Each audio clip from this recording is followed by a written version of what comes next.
চেষ্টা করার জন্য মাচার পাখি তৈরি করেছে, কিন্তু মাচার নিচে কিছু দেয়নি, বা তুলছেও না পায়খানাটাকে।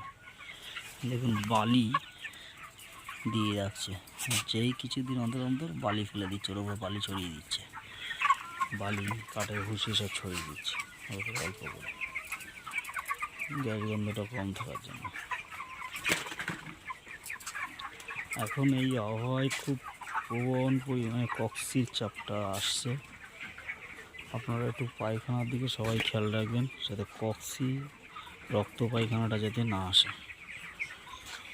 কক্সি প্রচণ্ড হারে আসছে, এখন প্রচণ্ড হারে আসছে কক্সি।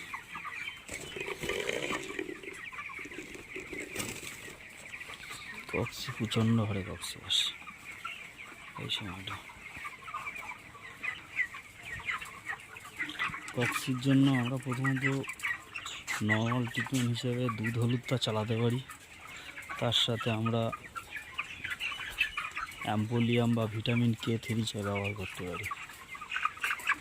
ভিটামিন K3তে আমাদের এতে বডি ওয়েটটা খুব একটা হ্যাম্পার করে না, বডি ওয়েটটা খুব একটা ক্ষতি করে না, কিন্তু র্যানকক্স বা সুপার কক্স যদি আমরা চালাই তাতে আমাদের বডি ওয়েটটা খুব ক্ষতি করবে।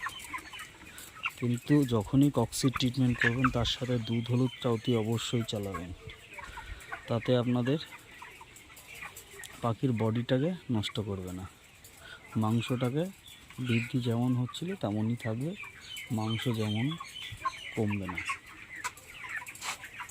অতি অবশ্যই কক্সির ট্রিটমেন্টের সাথে দুধ হলুদ চালাবে, বা আমরা প্রিভেনশন টোজ হিসেবে দুধ হলুদ চালাতে পারি, এতে আমাদের কোনো ক্ষতি নেই।